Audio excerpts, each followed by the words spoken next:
Kita masih membahas tentang belajar untuk lebih mengenal Allah Subhanahu wa Ta'ala lewat nama-nama Allah yang mulia.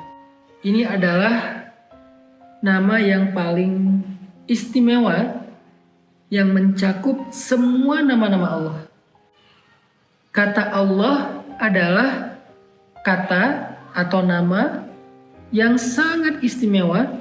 Kalau dalam definisi bahasa Arab disebut dengan Ismul A'zam, nama yang paling agung dan paling tinggi. Jadi kalau misalnya kita mau memanggil Allah dengan panggilan nama-namanya Ar-Rahman, Ar-Rahim, Ar-Razzaq, Al-Wahhab, maka semua nama itu kalau kita ganti, kita panggil dengan nama Ya Allah, maka itu sudah mencakup semua nama-nama Allah yang mulia.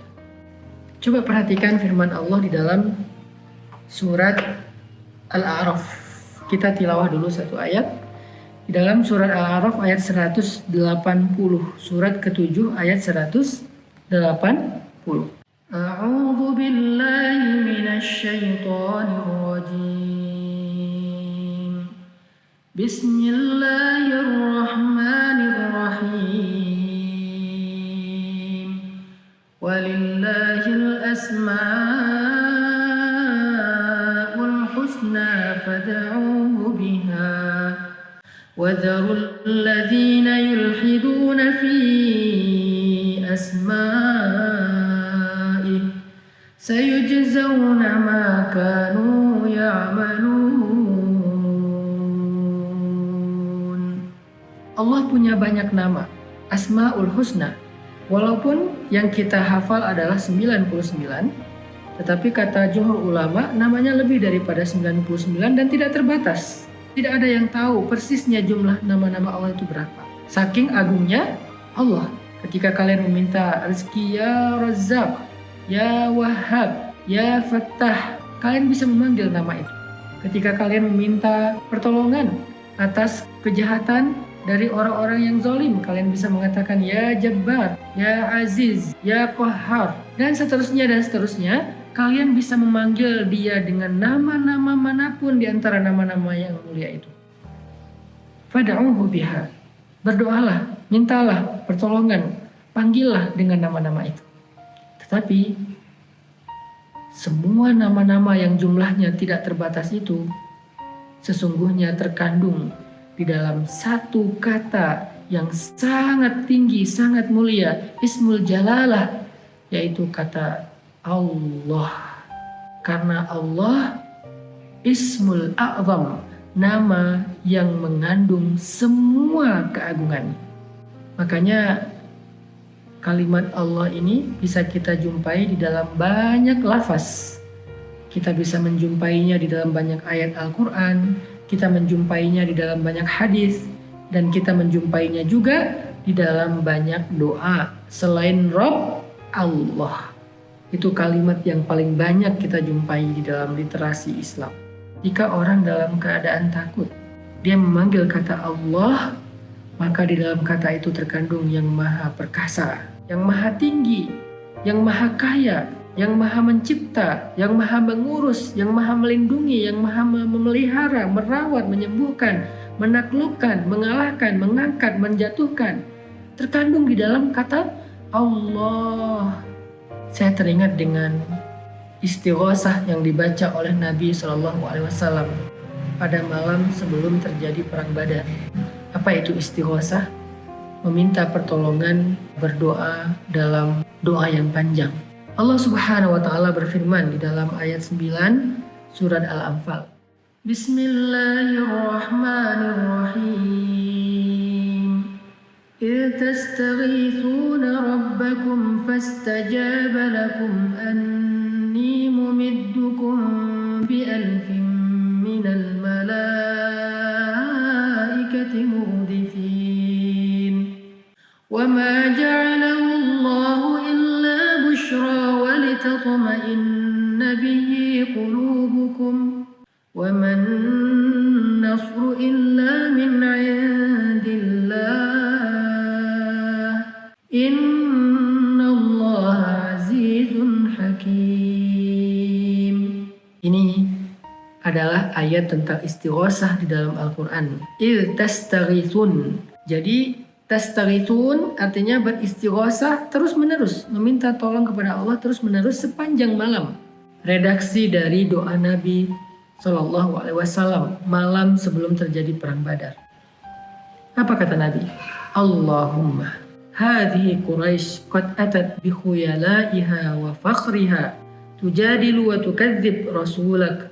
Allahumma nasruka alladhi wa'adtani. Allahumma in tuhlik hadhihi al-isabah min ahli al-Islam la tu'bad fil ardh. Coba perhatikan kalimatnya.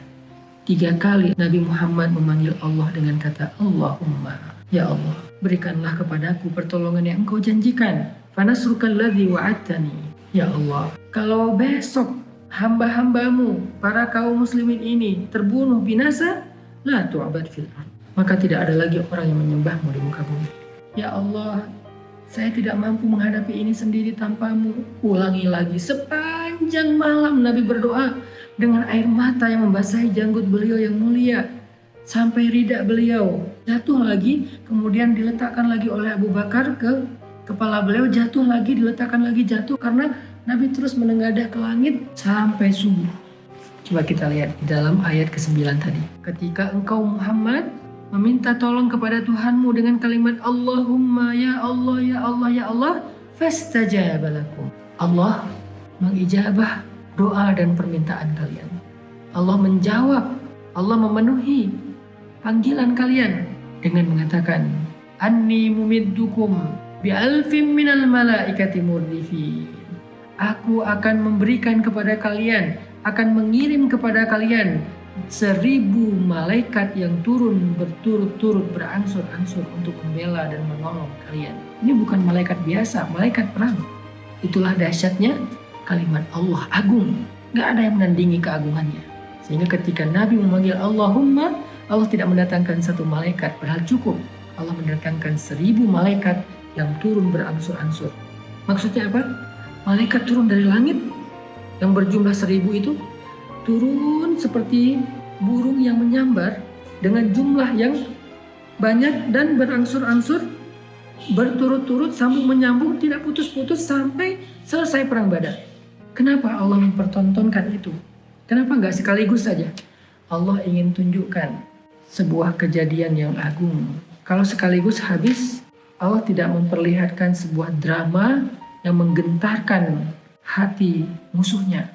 Seketika habis, Allah bisa melakukan itu. Dengan angin aja udah cukup, gak perlu malaikat. Tapi Allah datangkan malaikat dengan seolah-olah ikut berperang bersama kaum muslimin. Jadi jumlahnya sekarang bukan 1000 banding 300.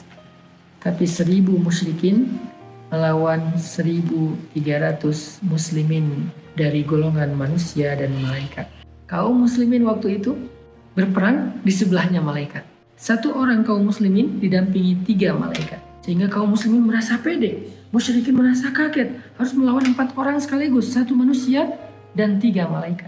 Setiap ada kaum muslimin yang maju, malaikat mendampinginya. Ada kaum muslimin yang menghadapi musuh, malaikat mendampinginya.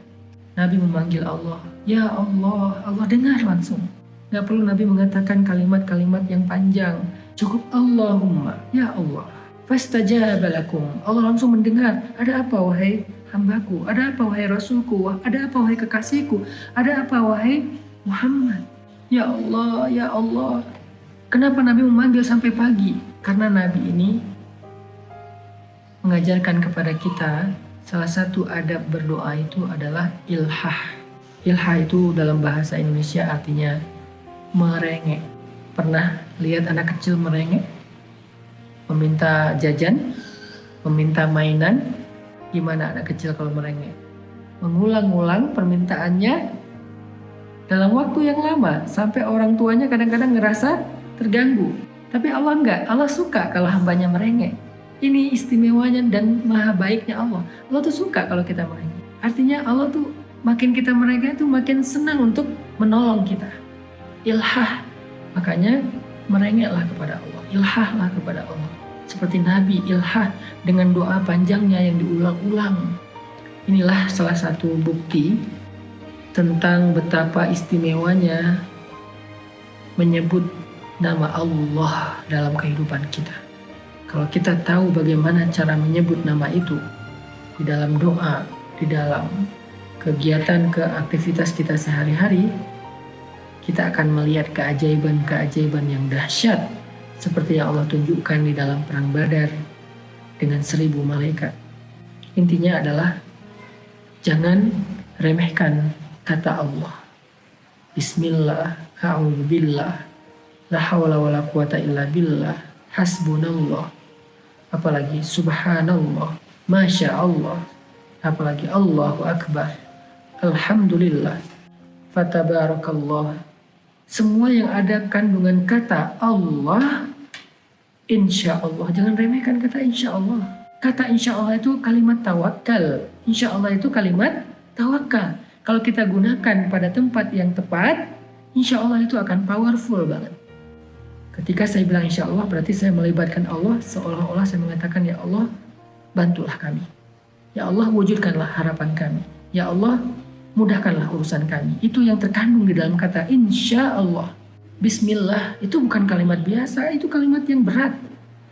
Makanya Nabi mengatakan, segala sesuatu yang di dalamnya ada nama Allah akan diberkahi. Dan segala sesuatu yang di dalamnya tidak ada nama Allah, maka akan tercabut keberkahannya. Mudah-mudahan kita bisa sekarang lebih semangat lagi menyebut, berzikir dengan nama Allah ini. Membasahi lisan kita dengan nama Allah lebih sering kita sebut daripada nama-nama apapun dalam kehidupan kita sehari-hari. Sehingga dengan sering-seringnya kita menyebut nama Allah, Allah akan memberkahi kehidupan kita.